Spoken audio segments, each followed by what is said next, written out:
OK.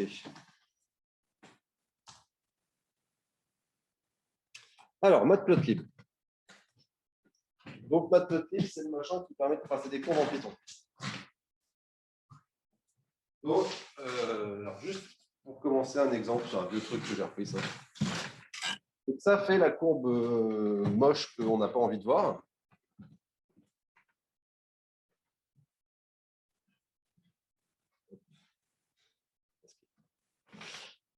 Donc, comme je disais, ça fait la courbe moche que je suis sûr que si vos élèves vous donnent ça dans un compte-rendu de TP, vous dites 0 parce qu'il n'y a pas de nom aux axes, pas d'unité, pas de titre graphique et des trucs comme ça, quoi.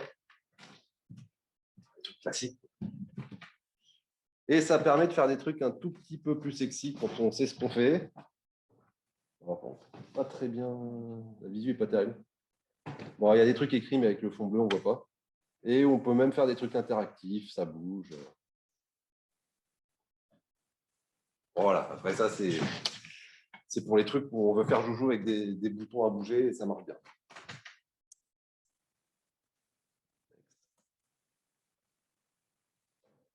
Alors, bon, les boutons à bouger, je vous expliquerai plus tard si ça vous intéresse. Dans Matplotlib, alors Matplotlib, c'est un truc qui est un peu gigantesque en termes de modules Python. C'est maintenu depuis presque 20 ans maintenant.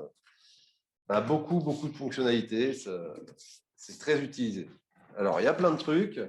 Donc, ce qui va nous intéresser à peu près aujourd'hui, c'est tracer des courbes de base.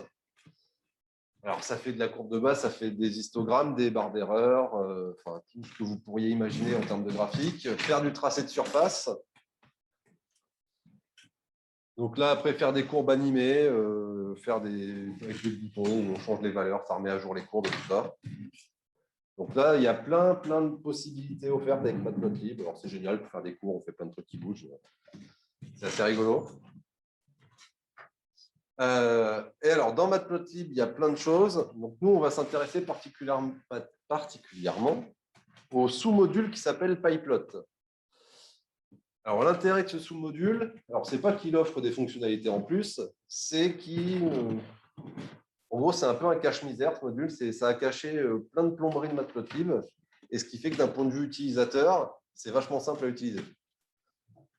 C'est ce qui est utilisé par défaut par tout le monde. Parce que comme ça, à l'usage, ça rend Matplotlib beaucoup plus simple qu'il ne l'est en réalité. Alors, dans tous les exemples que vous pourrez trouver sur Internet ou autre, ça commence toujours par un import matplotlib.pyplot as plt. Alors, bon, l'exemple de base, c'est tracer une courbe. Alors, vous m'excuserez, par flemme, je n'ai pas mis des titres à mes axes, de titres graphiques partout, mais on peut, je vous montre juste après comment. Donc, j'ai deux tableaux NumPy, X et Y. Et puis, pour tracer la courbe X en fonction de Y, c'est plt.plot X, Y. Jusque-là, c'est difficile de faire plus simple. Bon, alors après, si on veut une bonne note OTP, on met un titre et des noms aux axes. Bon, pour ajouter des noms aux axes, c'est plt.xlabel, une chaîne de caractères. plt.ylabel, une autre chaîne de caractères, donc ce qui correspond au nom des axes des X et des Y. Et plt.title, c'est pour donner un titre graphique. Alors, pour ceux que ça intéresse, il faut savoir, c'est que dans toutes les chaînes de caractères pour Matplotlib, on peut mettre des formules LaTeX. Si vous voulez mettre des alphas, des machins, vous mettez les symboles LaTeX entre dollars et ça marche. On peut mettre des f-strings aussi, évidemment, partout. Donc ça, c'est notamment utile quand on a un programme, une boucle et qu'on génère plein d'images au fur et à mesure. Et dans le titre, on met une f-string avec un i et comme ça, on sait quelle image est écrite. Alors, si on veut tracer plusieurs courbes sur le même graphique, il suffit d'enchaîner les plt.plot à la queue leu. Et tant qu'on n'est pas tombé sur un plt.show, alors ouais, subtilité. Alors si, là je l'ai mis. Donc vous voyez, il y a le plt.show. Alors quand on est dans les notebooks, le plt.show, suivant la version des notebooks et compagnie, est un peu accessoire. Par défaut, il va vous tracer à l'exécution de la cellule ce que vous avez demandé de tracer. Quand vous êtes dans un fichier Python, fichier .py de base, donc dans Spider ou autre, et qui n'est pas un notebook, Si vous ne mettez pas de PLT.show, il n'affichera jamais la figure. C'est gênant. Donc, il faut penser à toujours mettre les PLT.show quand on veut afficher une figure. Et donc, c'est pareil, c'est le PLT.show qui affiche. Donc, si après un PLT.show, vous remettez des PLT.plot, il faudra remettre un PLT.show et ça vous créera une nouvelle figure sur laquelle seront séparées les courbes. Et alors, qu'est-ce qu'il fait finalement le PLT.plot? Il prépare la figure. En gros, il mange les deux tableaux. Il prépare tout un tas de trucs en interne parce que c'est très compliqué Matplotlib en fait. Donc, en gros, dans sa mémoire, il sait déjà la figure, mais le rendu graphique n'est fait qu'au niveau du PLT.show. Et donc, au même titre, on n'est pas obligé de faire un PLT.show, on pourrait faire un PLT.save pour ne pas afficher la figure, mais la sauvegarder dans un fichier PNG sur le disque dur.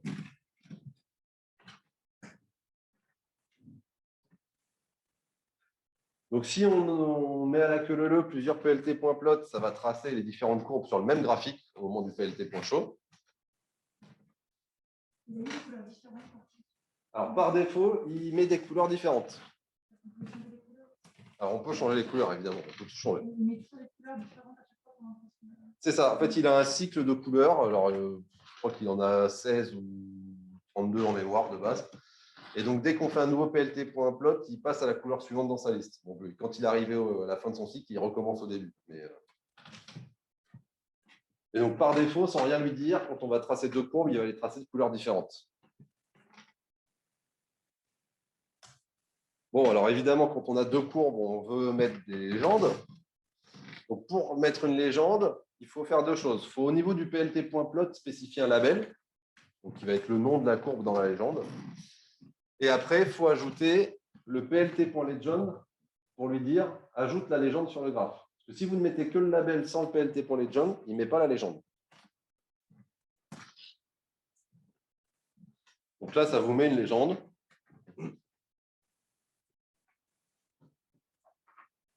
Alors, si vous voulez spécifier la position de la légende, on peut.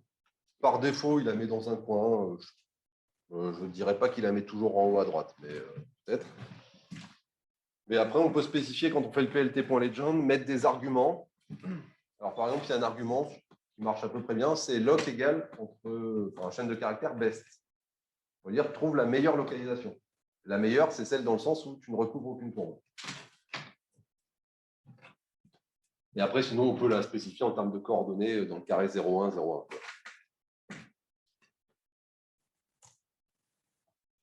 Alors après, on peut modifier pour à peu près tout ce qu'on veut. Hein.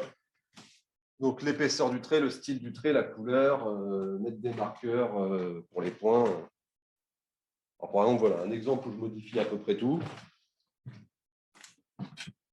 C'est alors le XY, le label. Alors après, derrière, il y a l'argument color. On lui met une couleur. Le line width, c'est l'épaisseur de la ligne. Le line style, c'est dashed. Donc là, c'est celle qui est en rouge, c'est celle-là.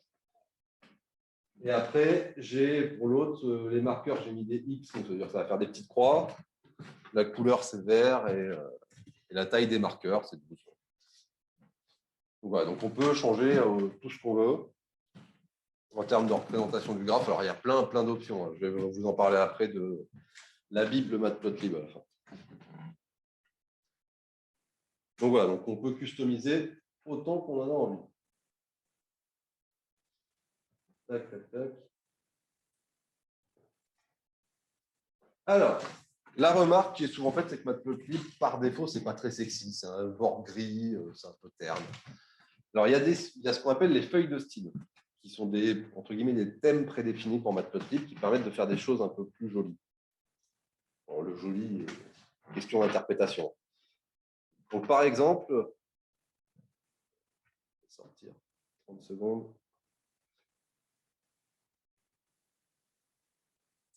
Donc voilà, donc ça, c'est le style par défaut, c'est le bord gris. Après, il y a des styles un peu plus sympas, qui font des gris, des bleus, des machins. Bon, ça, c'est à libre interprétation de chacun de qu'est-ce qui est bien ou pas comme style. Et donc, il y a des styles prédéfinis, donc il y a toute une collection, il y en a une vingtaine, qui permettent de customiser comme on en a envie le graphique. Bon, après, il y a ce qu'on appelle les subplots. Donc, c'est comment, sur une même figure, faire différents graphiques côte à côte. Alors, pour ça, il y a la commande plt.subplot qui mange nos 3 arguments. C'est nombre de lignes, nombre de colonnes et l'ID, enfin l'identifiant du graphique qu'on veut tracer. Alors, par exemple, il suffit d'enchaîner les plt.subplot. Alors, 2, 2, 1, c'est pour dire que je vais faire une grille 2 lignes de colonnes et je veux tracer le premier. Alors là, le premier, c'est le 1. Ce n'est pas le 0. Désolé. Donc, ça me fait un premier graphe. Ensuite, je fais 2, 2, 2, puis 2, 2, 3 et 2, 2, 4. Je pars pour ça par ligne, évidemment. Pour ça, vous voyez, il y a des trucs qui s'appellent plt.text, par exemple, si vous voulez coller un texte en gros sur un graphique. Donc, il y a plein de trucs comme ça dans Matplotlib. En plus que juste faire des courbes, il y a ce qu'ils appellent des trucs artistiques. C'est pour faire des flèches, du texte, des formes géométriques assez complexes. Ah oui, alors le plt.tileLayout, c'est pour lui dire d'occuper au maximum l'espace. Donc, il ajuste la taille des subplots par rapport à la taille de la figure globale et puis de la taille aussi des échelles. Enfin, parce que là, c'est des trucs assez simples, c'est entre 0 et 1, mais quand on a des nombres avec beaucoup de chiffres significatifs ou compagnie, il va s'adapter pour que les graphiques soient le plus grand possible sans se marcher dessus, sans que les échelles ne soient plus lisibles et pour occuper au maximum l'espace de la figure. Si on veut tracer une courbe dans un des subplots, du coup, c'est à chaque fois dans le code, c'est sous la ligne subplot de 2.1, on fait un plt Ah, plot oui. pour que cette courbe-là s'affiche dans celle-là.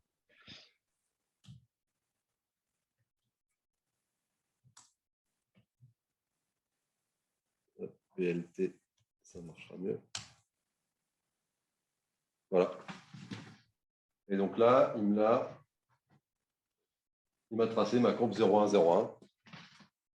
Donc, tant que je suis en dessous du PLT subplot 2,2,1 et que je ne suis pas sous un autre PLT subplot, tous les PLT plots ou autres que je ferai, ça apparaîtront ici. Ok. Ouais, bah alors, c'est le côté notebook, ça. Techniquement, si on veut le voir, de toute façon, par principe, si on veut voir une figure, il faut penser à toujours écrire plt.show. Sauf dans les notebooks où il y a un comportement un peu particulier.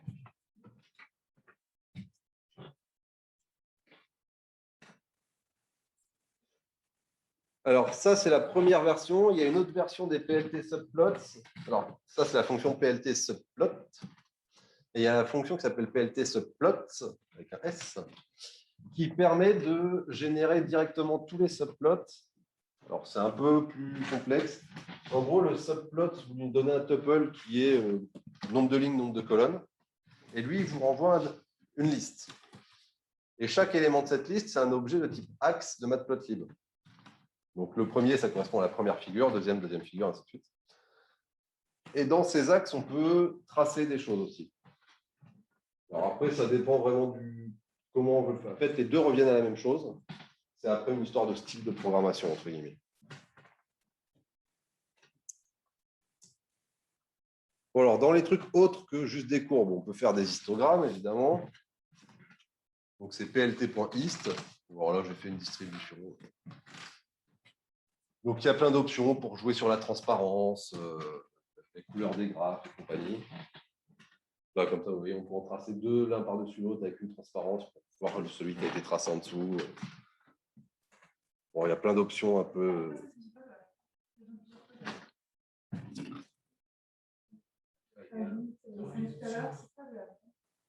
Alors, le alpha, c'est notamment l'histoire de transparence. Quand alpha vaut 1, c'est opaque. On ne voit pas à travers. Quand alpha vaut 0, on ne le voit plus lui-même. 0,8, c'est... Alors, si je la change, par exemple, si je mets... Alors, je ne sais plus qui est quoi, mais... Donc, on voit quasiment plus l'autre. 0,1. Donc ça, le alpha, c'est vraiment le paramètre pour jouer sur la transparence.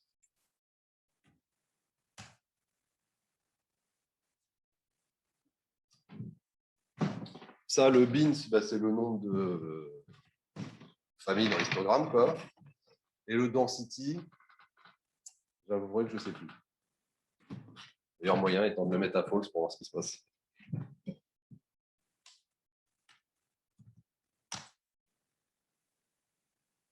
Ah, bah, c'est un peu extrême comme approche, mais je sais plus. Il faut que je regarde la doc. Je sais plus ce que c'est le density.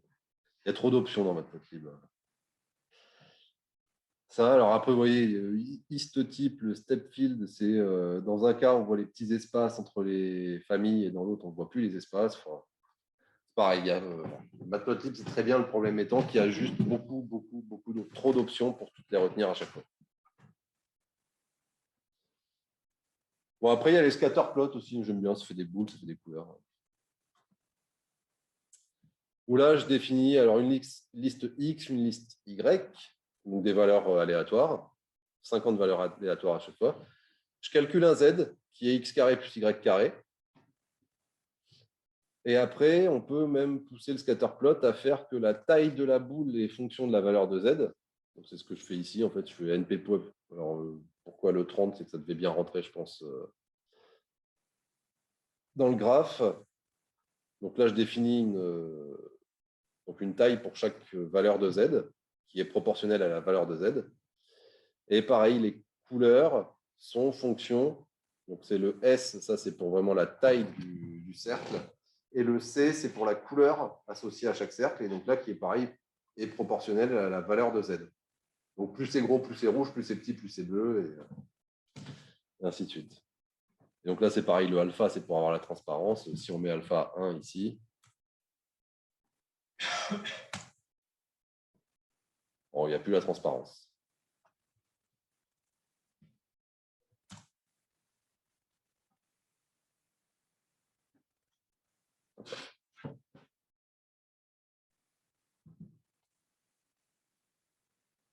Donc ça, c'est bon, deux graphes standard. Alors après, si on veut tracer des surfaces, au sens 3D du terme. Bon, alors les surfaces, c'est un peu compliqué. Alors, surtout quand on veut faire le rendu 3D. Alors là, ça ne se voit pas dans le notebook, ça apparaît comme une image. Mais quand on le fait en dehors du notebook, c'est un truc interactif. C'est-à-dire qu'on peut faire un clic et glisser et ça retourne la surface et ainsi de suite. Ce n'est pas juste une surface dans un sens, c'est vraiment, on peut le tourner, c'est du vrai 3D. Alors, quand on fait des surfaces dans Matplotlib, il faut créer ce qu'on appelle des mesh grids à chaque fois. C'est-à-dire que j'ai une discrétisation X, une discrétisation Y. Et ensuite, il faut faire un mesh grid qui est les tableaux qui correspondent au nombre nombre de points X par nombre de points Y et nombre de points Y par nombre de points X. En gros, il fait une combinaison.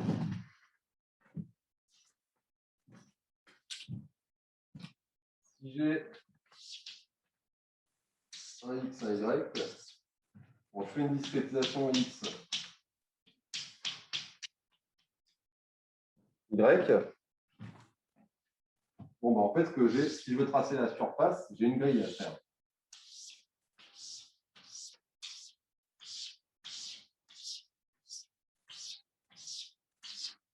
Donc, j'ai une grille complète à faire. Et pour chaque point de la grille, j'ai deux valeurs, un X et un Y.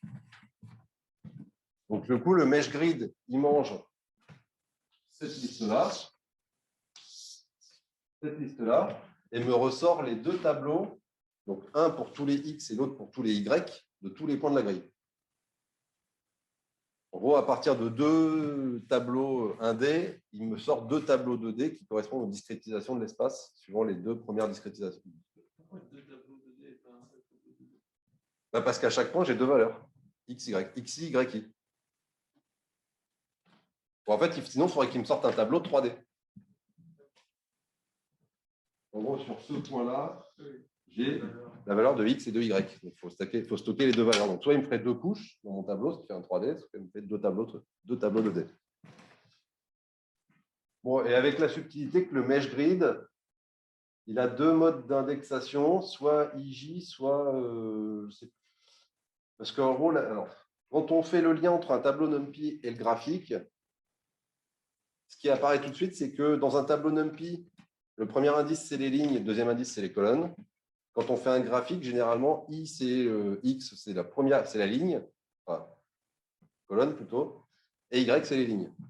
En gros, il y a une histoire transposée entre IJ et XY. Quoi. pour le IJ, sauf que c'est X, Y. Donc c'est là où il y a un peu de gymnastique mentale à faire de temps en temps quand on veut tracer un tableau NumPy dans Matplotlib, c'est réfléchir où sont mes X et où sont mes Y. Mais une fois qu'on a fait un mesh grid et qu'on sait qui est qui, alors on peut évaluer. Alors là, par exemple, je calcule un R qui est X carré plus Y carré et Z, c'est sinus R. Bon, après, il y a le plot de surface de X, Y, Z. Alors, le CMap, c'est pour la color map, en fait. Donc, c'est pour la palette de couleurs. Après, il y a 2-3 options spécifiques aux surfaces. Donc, le line width, c'est pour voir est-ce qu'on veut voir la grille sur laquelle ça a été dessiné ou pas. Et ça nous génère une surface comme ça. Et donc, comme je disais, quand on le fait en dehors d'un notebook, c'est un truc qui est interactif. On peut le bouger, le retourner, faire des zooms et compagnie. Et on peut alors, le fig.colorbar, c'est pour lui dire d'afficher la color bar sur le côté. Parce que par défaut, même si on a défini une CMap ici, il s'en sert pour faire la coloration de la surface, mais il n'affiche pas la color bar sur le côté, disant que le rouge c'est 1 et le bleu c'est -1, par exemple. Alors il faut lui dire explicitement affiche-moi la color bar qui correspond à la surface que tu as tracée. Alors ça peut paraître un peu obscur comme ça, ne vous inquiétez pas, il y a le truc idéal après. Bon, alors après, ouais, j'ai fait 2-3 variantes. Ça, on voit pas bien. Bon, en gros, c'est une chips faite avec des triangles. C'est une discrétisation en triangle parce que c'est en coordonnées polaires. Hop. Alors, juste pour le fun, je vous montre un truc et après, je vous explique que Matplotlib, ce n'est pas du tout compliqué par rapport à tout ce que je viens de vous raconter. Alors, pour le fun, moi, j'aime bien. C'est très marrant. Donc, je ne sais pas si vous connaissez XKCD. C'est un site, on va dire, de geekos, un peu, où il y a des blagues, tout ça. Donc, c'est des webcomics et qui a un style de dessin un peu particulier. Et dans Matplotlib, ils se sont amusés à reproduire un peu ce style de dessin pour faire du tracé de graphe. Alors, ça se traduit par des traits qui ne sont pas tout à fait droits, une écriture qui fait un peu écrit à la main et des couleurs un peu drôles. Alors, si vous voulez faire des graphes un peu rigolos, il suffit de mettre un context manager, donc ce que disait Cédric hier, c'est avec un wisplt.xkcd. Alors, on peut jouer sur les paramètres du XKCD, donc c'est notamment sur est-ce que les traits sont juste un tout petit peu pas droits ou sont complètement de travers. Est-ce que la police, elle est pareille de travers ou pas? Et donc, ça permet de faire des trucs un peu rigolos. Pour des présentations, des fois, c'est drôle, pour détendre l'atmosphère.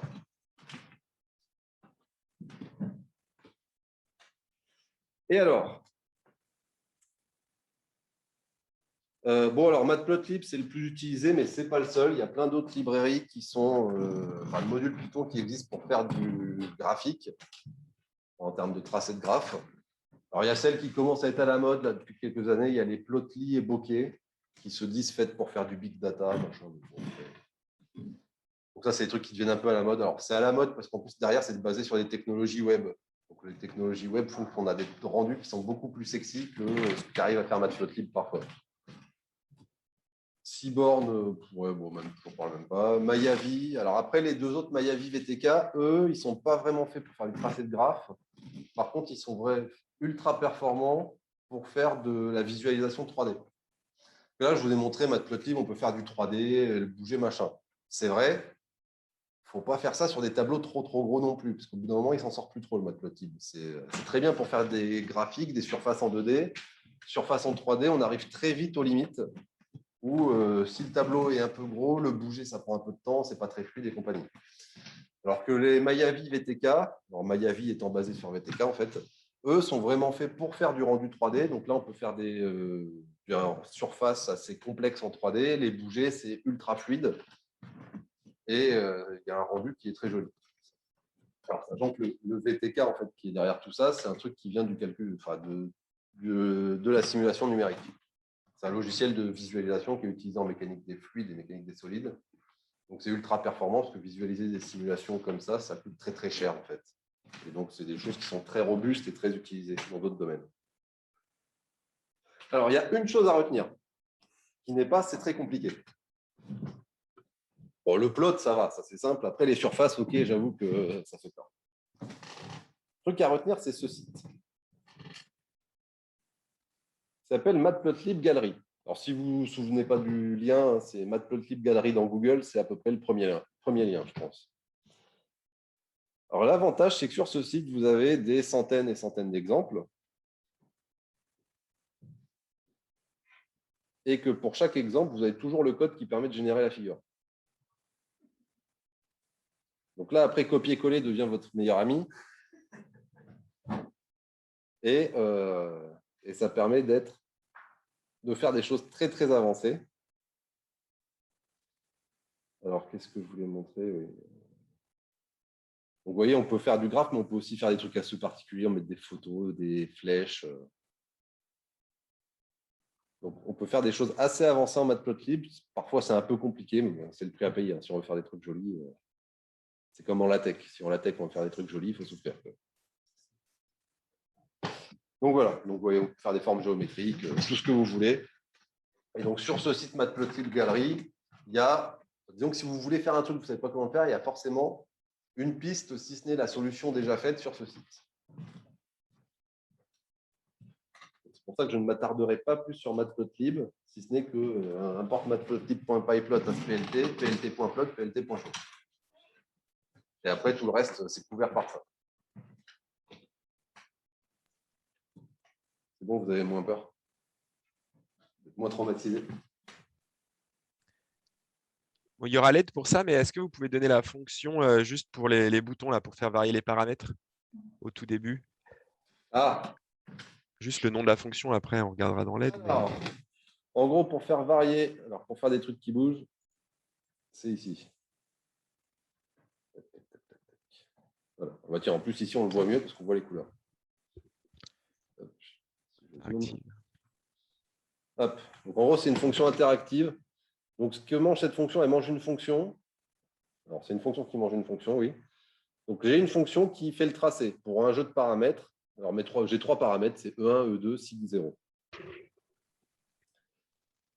Bon, bah, je lui dis que l'interactive, il trace sa courbe avec cette fonction, que les trois paramètres, le premier s'appelle E1, c'est un float slider, donc c'est pour dire que c'est un truc flottant, que la valeur min c'est 10 000, la valeur max c'est 50 000, ça bouge par pas de 10 000, et puis la valeur par défaut c'est 25 000. E2 c'est pareil, et sig0 c'est des float sliders. Et une fois que on a juste besoin de spécifier ça, et après c'est Matplotlib qui s'occupe tout seul. Alors ça c'est par contre le coup des sliders c'est spécifique au notebook. Ça utilise Matplotlib et un petit truc des notebooks. Là, le ipython.display, c'est spécifique au notebook. Mais après, une fois qu'on a ça, c'est lui qui s'occupe tout seul de mettre à jour le graphique dès qu'on bouge une valeur.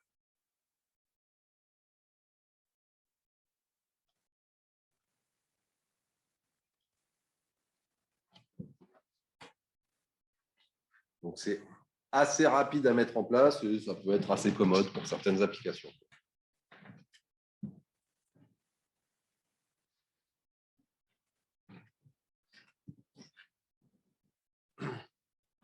Il y a des questions sur Matplotlib ou pas?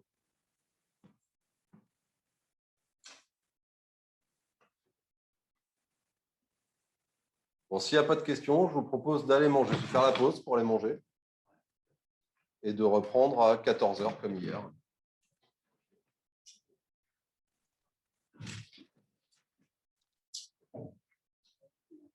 Merci, bon appétit. Merci.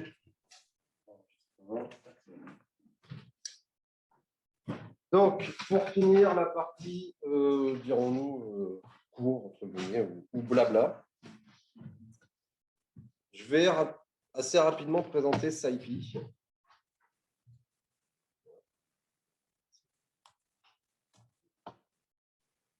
OK.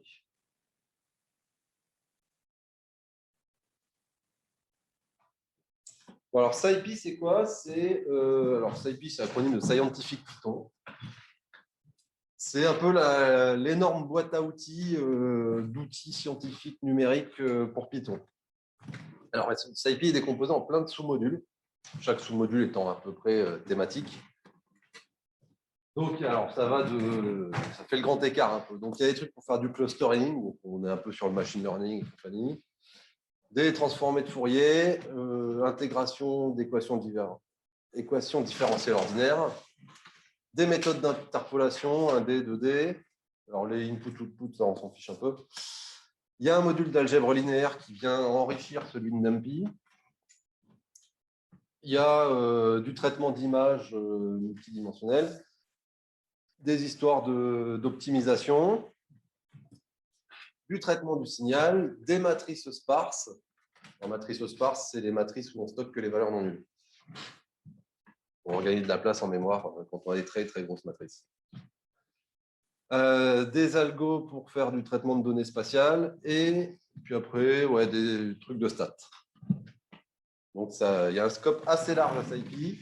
Donc, quand on a besoin d'un truc, généralement, il y a ce qu'il faut. Sauf cas très très particulier. Donc, le détail, vous pouvez le trouver sur la doc de SciPy. Hein, c'est toujours pareil, c'est Google SciPy et c'est le premier lien qui vient. Alors, je ne vais pas faire tous les sous-modules parce que bon, ça serait long, pas très intéressant et qu'il y en a plein que je n'ai jamais utilisé de ma vie parce que ça ne me sert pas. On va faire les principaux, ceux que j'ai qualifiés comme étant les principaux. Alors, le module Interpolate, c'est un module qui va permettre de faire de l'interpolation de données. Alors, données en tout type, ça, on peu importe. Hein. Alors, oups. Donc, vu que je suis très feignant, moi, je passe mon temps à renommer les modules pour ne pas écrire la compagnie. Donc, pour l'utiliser, je fais import scipy.interpolate as SCI.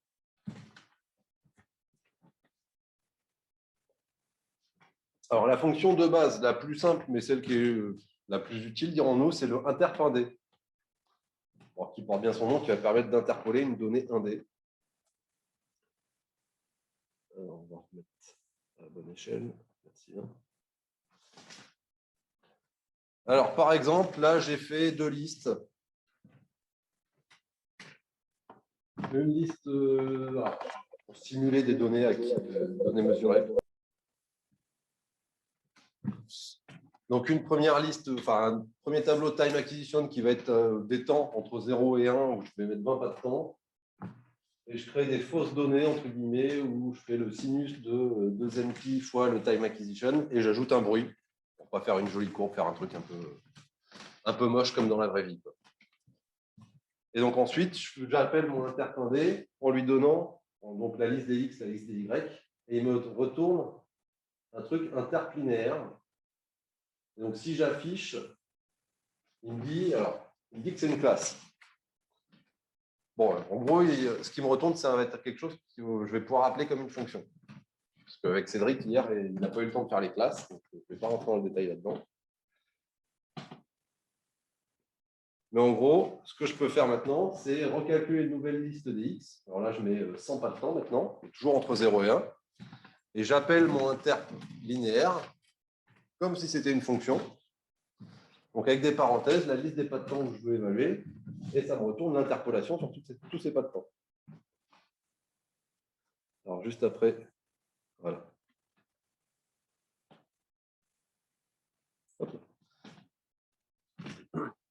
Donc là, par exemple, je trace les petites étoiles, c'est mes 20 points originaux que j'ai calculés. Et puis en orange, c'est la courbe interpolée sur 100 points. On voit que l'interpolation passe par les points. On est content. Alors après, on peut jouer sur le type d'interpolation. Alors le interpindé, il prend un argument optionnel qui est kind. Donc, pour dire, soit je fais une interpolation, alors par défaut, il fait un truc linéaire. Puis sinon, je peux lui demander de faire une interpolation quadratique ou cubique. Alors, si on zoome, on se rend compte de la différence. On voit pas très bien. Vous voyez mieux sur les ordi, je pense. Et donc, comme ça, plutôt que de se prendre la tête à essayer de refaire une interpolation, et ben, une ligne de Python, on a le truc qui va bien et qui interpole comme il faut. Photo, ça va bien. On va être chez le coiffeur. Alors, bon, bah, évidemment, il y a la fonction interp 2D qui existe. Alors là, c'est pareil, c'est un peu comme les surfaces de Matplotlib. Il y a l'histoire de la grille régulière à construire, le mesh grid. Là. En gros, si je reprends mon exemple, alors un exemple, je ne sais pas ce qu'il vaut. Donc, j'ai une discrétisation en X, une discrétisation en Y. Il faut que je construise les deux grilles qui correspondent à tous les points de la grille régulière, qui est le produit des deux directions. Donc, ça, c'est le mesh grid.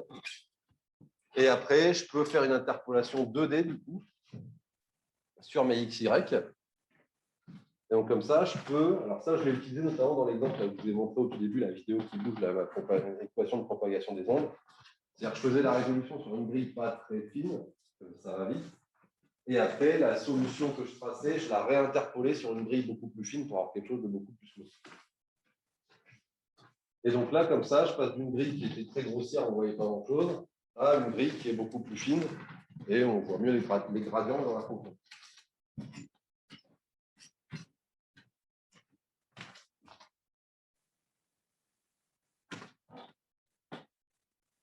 Alors, le interpolate se limite à ça à peu près, c'est interpolation 1D, 2D. Il y a d'autres trucs qui prennent dans le module interpolate, mais bon, moi, perso, je ne les ai jamais utilisés. Je ne suis pas sûr que ça vous serve beaucoup. Alors, dans le module, le sous-module integrate, lui, il y a des choses plus utiles. Alors, ça fait un peu deux choses. Alors, il y a le côté qui paraît évident, c'est intégrer une fonction mathématique. L'intégrale de f de x entre 0 et 1, peu importe. Et il y a le côté peut-être moins évident, c'est l'intégration des équations différentielles ordinaires. Donc, en gros, c'est la résolution d'équations différentielles ordinaires. Alors, ouais, integrate, interpolate, ça commence par un i, donc je fais SCI2. Alors, bon, tout d'abord, pour faire une intégration de fonction sur un intervalle, il y a la fonction quad. Donc, je fais SCI2.quad, je lui donne la fonction. Alors là, ouais, j'ai fait un truc par contre. Bon. Le lambda, on va oublier.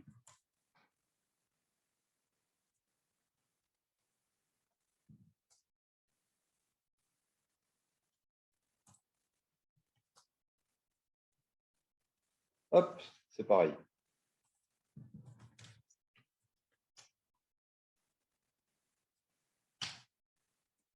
Voilà. Donc, je fais SCI quad, je lui donne en premier argument la fonction que je veux intégrer. Donc là, je sais f. Et ensuite, je lui donne les bornes d'intégration. En sachant qu'il sait intégrer entre 0 et plus l'infini. Et on voit que l'intégrale de exponentielle moins x entre 0 et plus l'infini. Bon, voilà. Et il nous donne aussi une estimation de l'erreur qu'il a commis sur l'intégrale.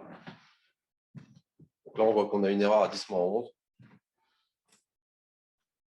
C'est mieux qu'un certain nombre d'élèves de prépa.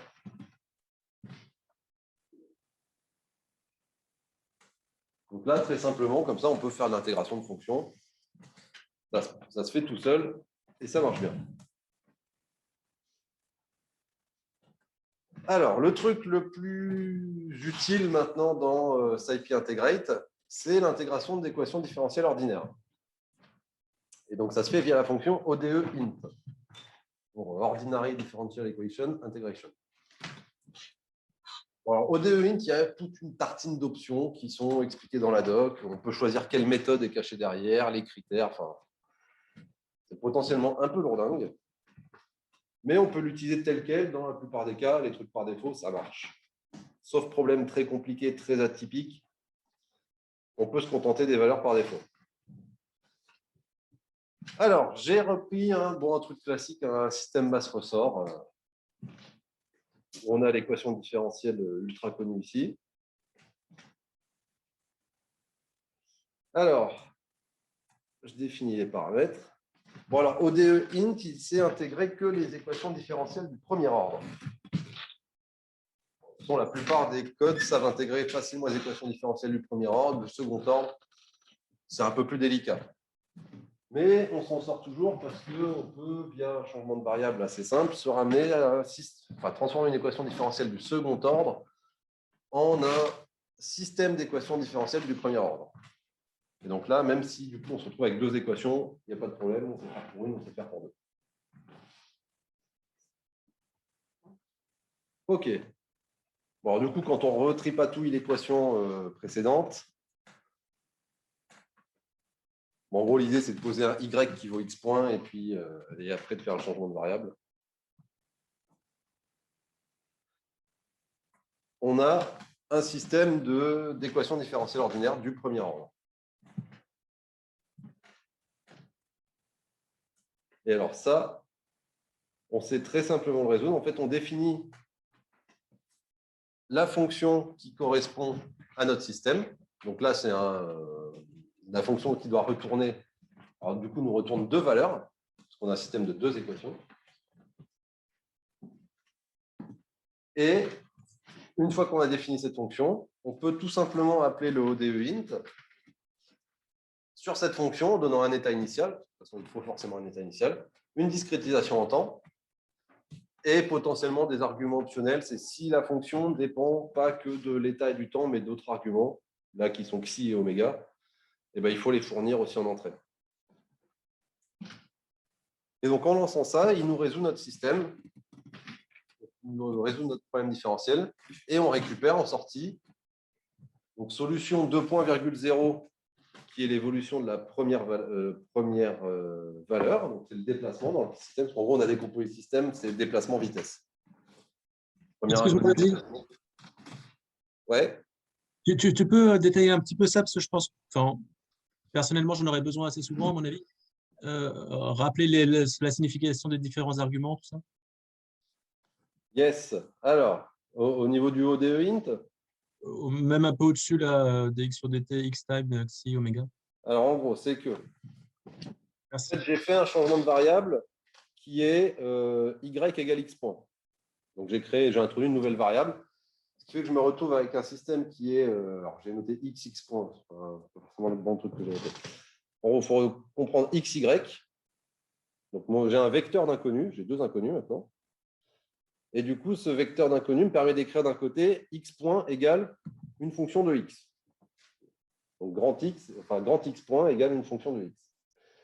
Et du coup, ce que SciPy ODE int a besoin de savoir, c'est quelle est cette fonction de x. Donc, c'est là où je définis le dx sur dt, qui mange grand x, qui est un tableau de deux valeurs. Donc, en gros, ça, c'est l'état au pas de temps k. Et moi, SciPy ODE int va me calculer l'état au pas de temps k plus 1. Et moi, tout ce que j'ai à faire là-dedans, c'est évaluer mon système. Merde. Donc, qui est le premier, c'est x entre crochets 1, donc c'est y. Et ensuite, c'est moins xi oméga 0 y, donc en fait x point, moins oméga carré x.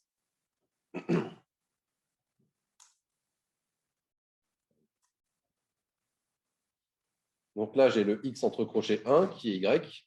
En gros, il faut comprendre que x,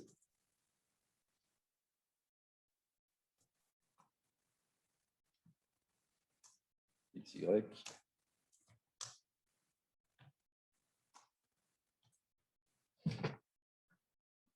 Donc le x entre crochets 1, c'est le y. Et le x entre crochets 0, c'est le x, mon déplacement. En gros, y, c'est la vitesse. Donc, mon dx sur dt, je construis juste le tableau NumPy qui contient les deux valeurs. Donc, la première, tout simplement la vitesse. Ensuite, ma seconde valeur. Je définis une discrétisation en temps qui est, je veux calculer déplacement et vitesse de mon système entre 0 et 10. Et ça, je décompose en 100 pas de temps. Et je définis un état initial, donc qui est la vitesse, enfin le déplacement à t égale 0 et vitesse à t égale 0.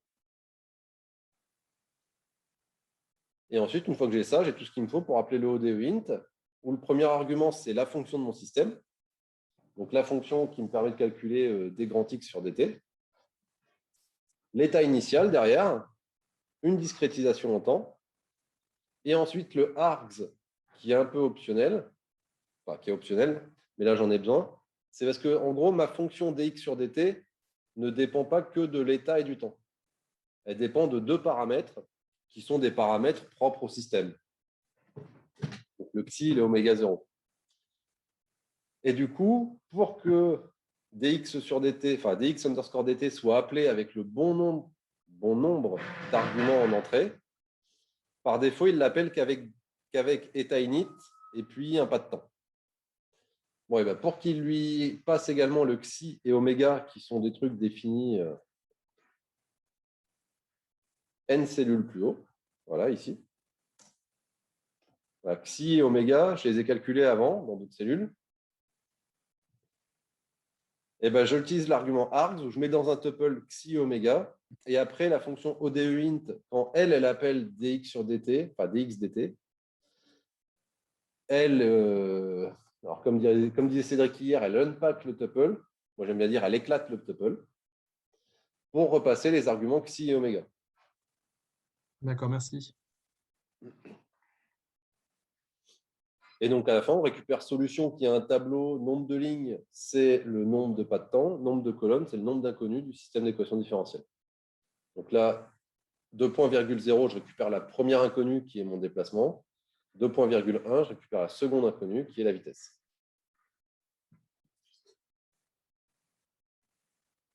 Ça va, c'est clair pour tout le monde du coup? Ouais. Ça vient dans le premier argument, là, ODINT, dx sur dt. Ouais. Vous appelez dans la fonction, on n'aurait pas pu mettre directement np.array x prochaine de 1. Non, parce qu'il faut que le premier argument soit ce qu'on appelle dans Python un callable. C'est-à-dire c'est un truc qui peut s'appeler, où tu peux mettre le nom, parenthèse, des arguments derrière, parenthèse, et ça doit te renvoyer une valeur. C'est quelque chose qui est appelable, en fait. Donc, c'est une fonction. D'accord. Alors, ce n'est pas nécessairement qu'une fonction. Il y a d'autres trucs qui sont callables. Mais, on va dire, dans ce que vous savez, c'est forcément une fonction.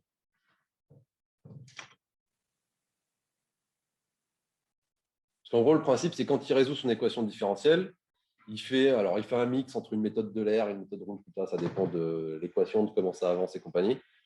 Mais du coup, lui, en fait, il évalue plein de fois dx dt. Donc, il passe son temps à évaluer dx dt en changeant le paramètre time et x. Donc, il a besoin de réévaluer plein de fois la fonction.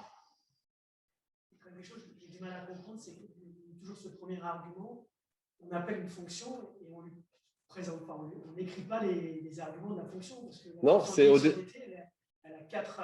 Oui, mais là, en fait, ce qu'on donne, quand on donne dx dt à ODEINT, alors ça, pour ça, je pense qu'il vaut mieux un exemple. Est-ce que j'ai un VS Code ouvert? Hop, tiens, si je reprends mon test.py, ça, on s'en fout. Alors, hier, on a vu, on peut faire une fonction, la fonction, qui mange en argument A, B et C.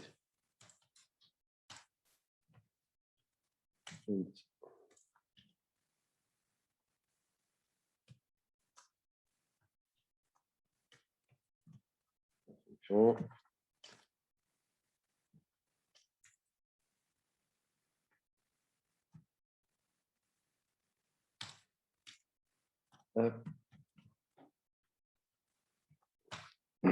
Donc là, hier, on a vu, on peut faire une fonction comme ça.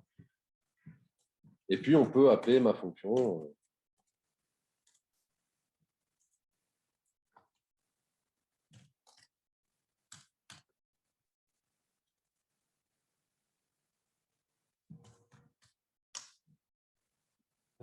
Test.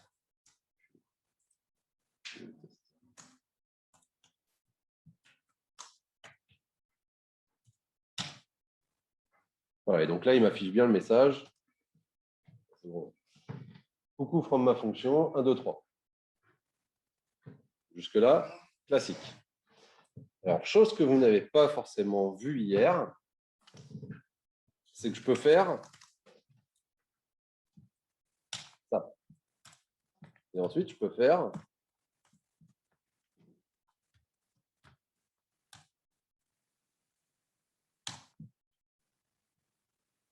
en gros, en faisant ça, qu'est-ce que je dis? Je crée une variable Toto dont la valeur, c'est une fonction. Ce n'est pas l'évaluation d'une fonction, c'est la fonction. Du coup, après, je peux faire Toto parenthèse 4, 5, 6. Donc, en gros, une fonction, c'est une variable, c'est pareil. Enfin, on peut voir une fonction comme une variable. Donc après, quel est l'intérêt de faire ça?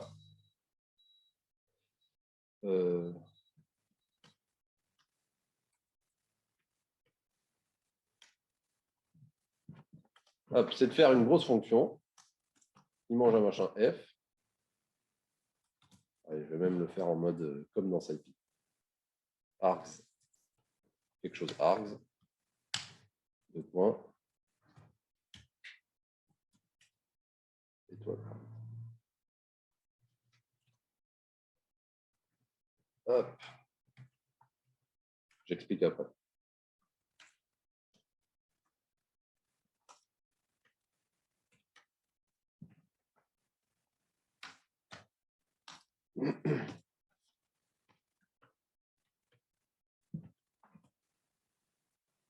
Donc, je vais appeler ma fonction.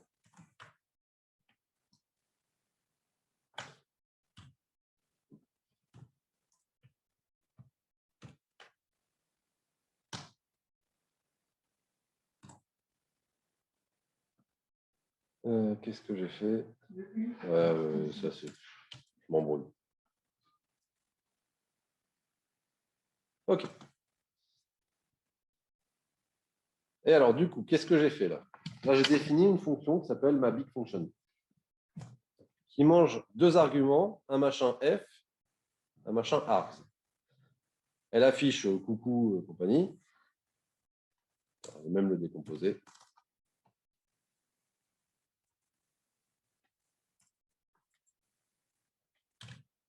Hop. Et ensuite, elle fait f de entre parenthèses étoile args. Alors du coup, elle vient appeler la fonction f que j'ai donnée comme argument. Et alors le étoile args sert à dire que args, je pars du principe que c'est un tuple, et je viens éclater ce tuple pour le donner comme étant les arguments de f. Donc le f, c'est ma fonction qui attend a, b, c, donc 3 arguments. J'éclate le args. Bon, ben là, j'ai du bol, j'ai mis le bon args, 7, 8, 9. Donc c'est comme si j'avais écrit ici directement.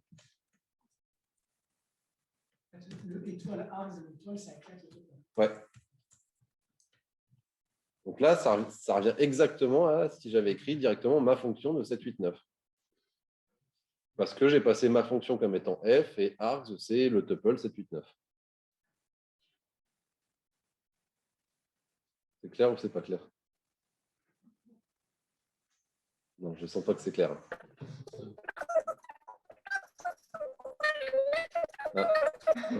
On vous entend très mal. Il y a un bruit, ça fait un bruit robotique.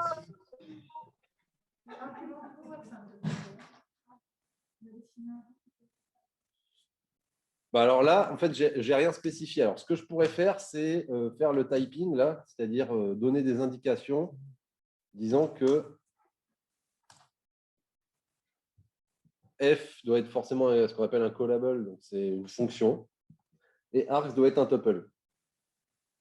Mais là, je pourrais être très large. On peut faire l'exercice. Si je ne spécifie rien,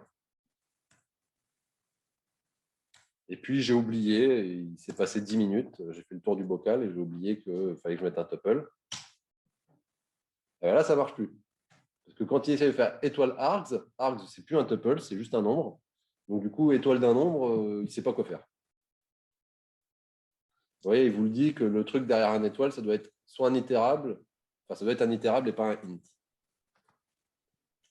Après, c'est pareil, si je mets juste 7,3, donc je fais un tuple qui n'a pas la bonne taille,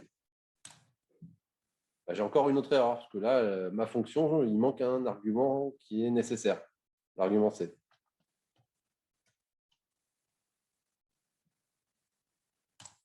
Et en fait, ça, c'est très utilisé dans toutes les librairies scientifiques, parce que, par exemple, si on prend ODEINT, il vous met à disposition tout un... Enfin, ODEINT, c'est une fonction qui permet de résoudre un système différentiel, un système d'équation différentielle. Bon, mais pour résoudre le système d'équation différentielle, encore faut-il le connaître. Alors là, il y aurait deux approches possibles. Soit on donne un moyen de fournir ce système différentiel aux utilisateurs. C'est ce qui est fait là en disant bah, l'utilisateur, il faut qu'il me fournisse une fonction qui a certaines règles en termes de ça prend ça en entrée, ça me donne ça en sortie, mais qui, comme ça, permet de faire un solver assez générique. Soit on se dit bah, faut que l'utilisateur il recode à chaque fois sa méthode de l'air pour résoudre son système d'équation différentielle.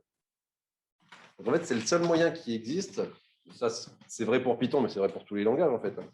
C'est ben, quand on fait des fonctionnalités assez génériques, il y a un moment où il faut que l'utilisateur il renseigne des choses. Et ce n'est pas forcément que deux valeurs paramètres. Ça peut être tout un système d'équations. Alors là, il faut rentrer dans le moule.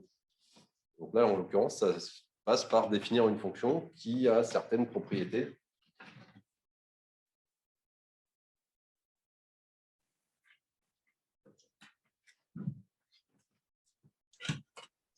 Je retente ma question. Est-ce que vous m'entendez là? Ah oui, c'est bon. Ok. Ma question, c'était lorsque, à la ligne 19, là, vous avez eu une explication. Pourquoi est-ce que c'est équivalent à ma fonction 789 et pas à ma big fonction 789? En fait, je ne vois pas à quel moment est-ce que le F représente ma fonction. Bah parce que juste en dessous de la ligne 23, là, j'ai appelé ma big function et je lui ai dit que l'argument d'entrée numéro 1, c'était ma fonction. Mais c'est pas gênant de le faire après. Ah non, parce que là, il faut bien distinguer. Là, il y a cette partie-là, c'est la définition de la fonction, mais on ne l'utilise pas. Et là, c'est l'appel de la fonction, c'est à ce moment-là qu'on l'utilise. OK. Donc, c'est pour ça que d'ailleurs, si je fais un... qu'est-ce que je peux faire? Tiens, on va faire ça. Bon, je mets exprès quelque chose qui est faux. Donc, je fais un 1 divisé par 0. Python, il n'aime pas trop ça.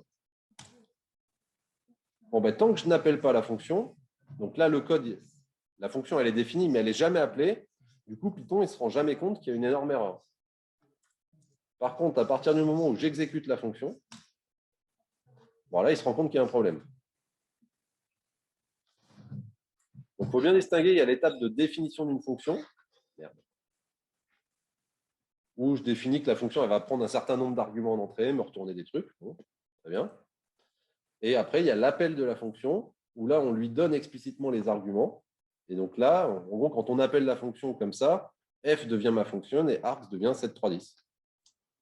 D'accord, OK, merci. Ouais.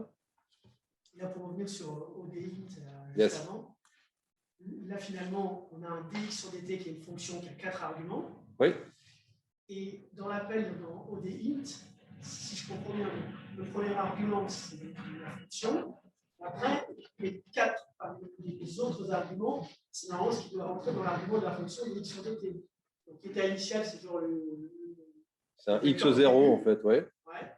Ensuite, c'est le temps, l'arrêt qui correspond au temps discret. Et après, on aurait xi et oméga. Oui. Et alors, pourquoi est-ce qu'on n'a pas écrit args égale finalement le tuple de état init times test x. Alors, parce que. On sépare finalement en plusieurs parties. En gros, alors, faire un dessin en tableau. Je vais bien faire le dessin.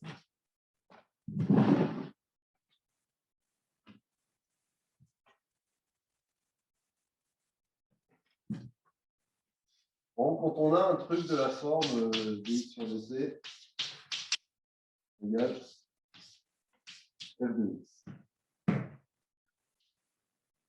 C'est f de x virgule c, en fait. Alors, là, en méthode de l'ER classique, c'est de dire que le xk plus 1 et le xk, alors l'exposant k, c'est x à l'instant tk. On a une discrimination encore. Plus un delta t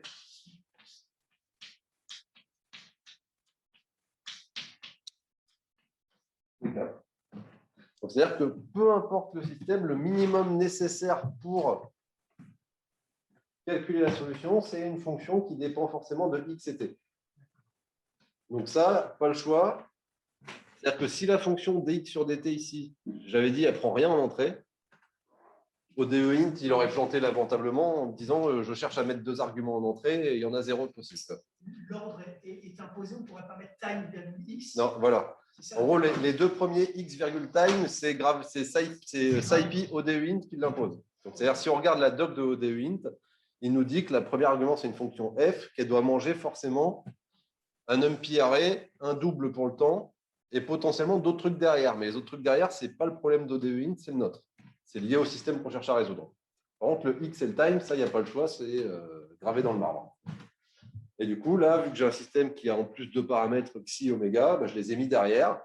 Et là, je dis juste à ODEInt, attention, en plus de x et time, j'ai 2 autres paramètres à fourrer à ma fonction, donc pense à les mettre.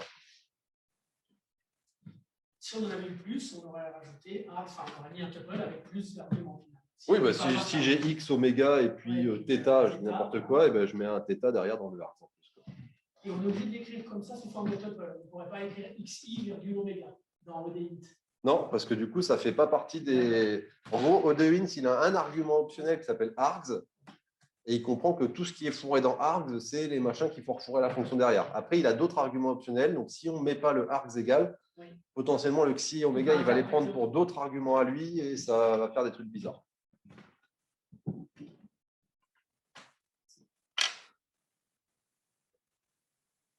C'est très clair ou c'est pas clair du tout? De toute façon, il y a un exercice là-dessus, ça viendra avec la pratique. Et là, on a décomposé en deux équations donc, du coup, du premier ordre, puisqu'au DINT, du coup, résout que des équations différentielles du premier ordre. On est toujours obligé de faire comme ça. On le ferait avec un triplet, du coup, si c'était du troisième ordre. Alors, oui, c'est la méthode la plus simple. Alors, sachant qu'il y a Alors, ODEINT ne gère que le premier ordre. Donc là, si on veut faire du ODEINT, il n'y a pas le choix. Après, on peut, si on veut, faire d'autres méthodes de résolution, les schémas type Neumark ou alpha méthode. Mais là, c'est qui marche pour le second ordre. Mais c'est plus compliqué. Donc, pour des systèmes simples comme ça ne vaut pas le coup de s'embêter. C'est beaucoup plus simple de trafiquer ça comme un système du premier ordre et ça marche tout seul, quoi.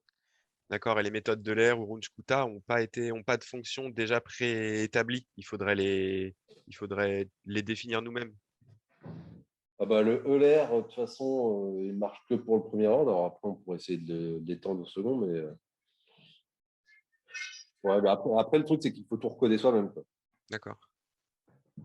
Donc en gros, c'est toujours pareil. C'est soit on utilise ce qui est fait par ailleurs et du coup, bah, faut rentrer dans le moule. Soit on rentre pas dans le moule, mais dans ce cas-là, faut tout définir.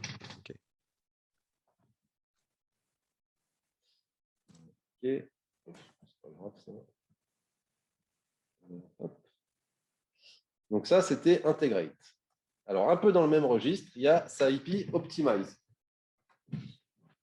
Donc ça, c'est pour tout ce qui est problème d'optimisation. En gros, c'est ce qui va permettre de résoudre le x égale argmin de f de x ou f de x égale 0. Quoi. Alors, c'est classique, c'est import SciPy.optimize as SCO.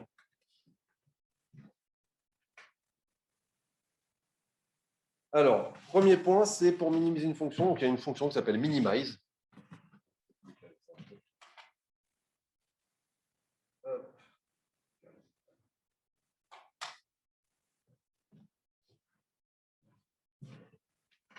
Alors, c'est pareil, il y a plein d'options, parce que alors là, le minimize, c'est encore pire que le ODEINT. C'est-à-dire que pour faire de la minimisation, il y a 20 000 méthodes qui existent.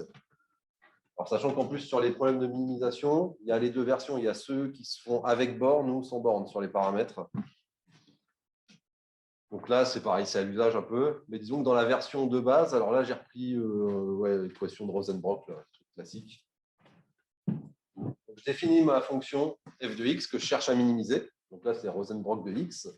Et ça me retourne, donc c'est du 1 moins x carré plus y moins x carré, le tout au carré fois 100. Et je dis juste, minimise-moi cette fonction, et je lui donne un point de départ pour la minimisation, parce qu'il faut qu'il parte de quelque part et qu'il ne choisit pas lui-même. Donc là, je lui dis de partir de 2, 1.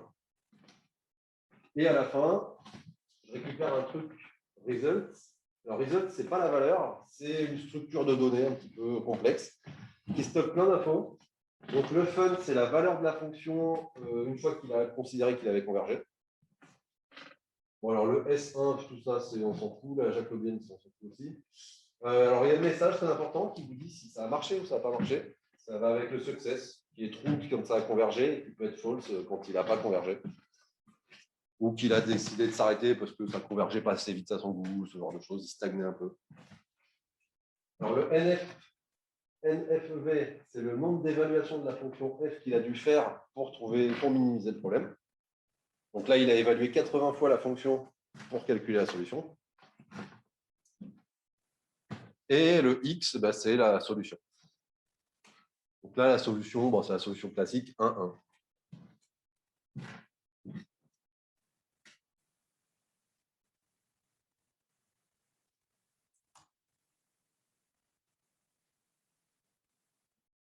Ok, donc peut-être un peu LT pour chaud.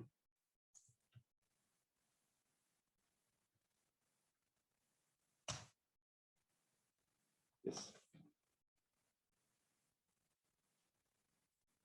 Bon, là, c'est juste pour tracer la fonction. Sur la trace, elle a cette tranche-là, on ne voit pas bien.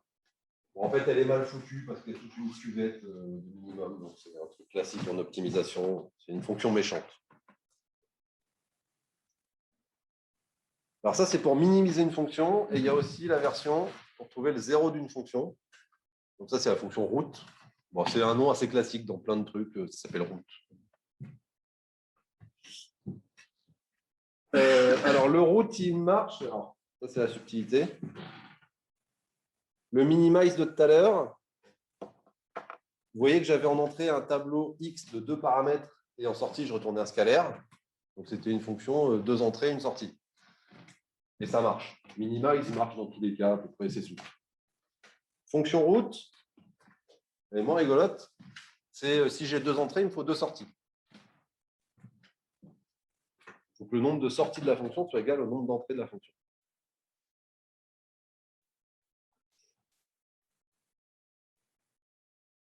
Alors là, je définis une fonction. Donc, c'est du x carré plus 2xy. Et ensuite, la deuxième, c'est x fois y plus 1 égale 0. Donc, j'ai deux équations, 2 inconnus. Et je cherche à trouver la solution xy telle que mon système soit égal à 0. Voilà, c'est pareil. C'est SCO point route. Je lui donne la fonction qui définit mon modèle. Et ensuite, un point de départ, 0, 1. Et c'est pareil, là je récupère en sortie une structure de données qui me donne un certain nombre d'infos. Donc ça me dit que ça a convergé, qu'il a fait 29 évaluations de ma fonction. Et que la solution c'est moins racine de 2, racine de 2 sur 2. Donc voilà, alors sachant que sur toutes les méthodes comme ça d'optimisation, alors notamment sur route, il y a des arguments optionnels. Alors on peut spécifier des bornes sur les paramètres. Parce que, par exemple, si pour une raison ou une autre, il y a un des paramètres qui ne peut pas être négatif, parce que ça n'aurait pas de sens, ou on peut mettre des bornes pour dire ce paramètre il est forcément positif. Et on peut aussi, si on veut aider un peu à la convergence, définir la matrice jacobienne. Donc, calculer la dérivée de mon système et lui renseigner pour l'aider à accélérer sa convergence dans le cas où c'est des systèmes très méchants que ça converge mal. Alors, un autre truc qui sert assez régulièrement, c'est de faire une minimisation à partir de données expérimentales. C'est-à-dire que j'ai une courbe expérimentale, j'ai une courbe qui est représentée par une fonction, et puis je veux trouver les bons paramètres de la fonction pour que la fonction colle avec la donnée expérimentale. Alors ça, on peut le faire à la main en redéfinissant une fonction objectif et compagnie, mais il y a un truc qui est tout fait dans SciPy qui s'appelle curve fit. Ça porte bien son nom, ça fit les curves. Où en gros, on définit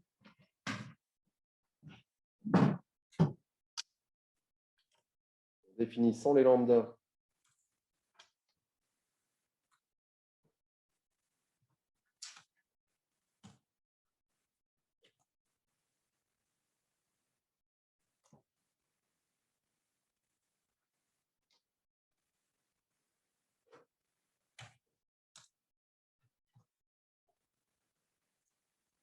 ok, et ça doit être bon.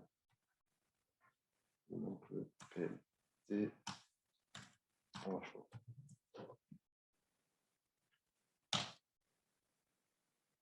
Okay.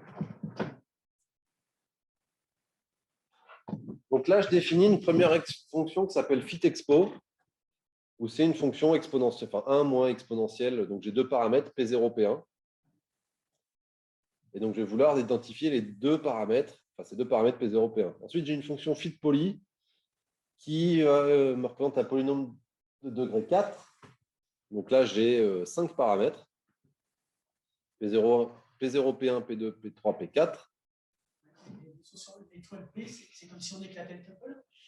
Non, alors l'étoile, quand on fait étoile P en dehors des paramètres d'une fonction, c'est on éclate un tuple. Quand on fait étoile quelque chose dans les arguments de la définition d'une fonction, c'est pour dire que la fonction va prendre un nombre initialement indéterminé de paramètres d'entrée. Donc là, je peux appeler ma fonction fitexpo avec juste x, avec x virgule quelque chose, x virgule truc, virgule machin. Je peux mettre autant de paramètres d'entrée que je veux. Et tous ceux qui ne sont pas X, donc en gros, il prendra le premier argument d'entrée, il dira que c'est X, et tous ceux derrière, il va les mettre dans P. Et alors P va être un tuple. Là, c'est un étoile, mais qui regroupe, qui fait un tuple. Alors ensuite, je charge des données expérimentales, donc ma courbe. Et ensuite, j'utilise le curve fit. Et donc, je fais un curve fit, ou alors là, c'est pareil, je lui donne la fonction que je veux identifier, les X, Y expérimentaux, et un point de départ pour son optimisation. Et donc là, il me calcule le jeu de paramètres qui permet de faire une courbe qui colle au mieux à la donnée expérimentale. Donc en gros, la donnée expérimentale, alors, je ne sais pas si on peut... zoom, zoom, zoom.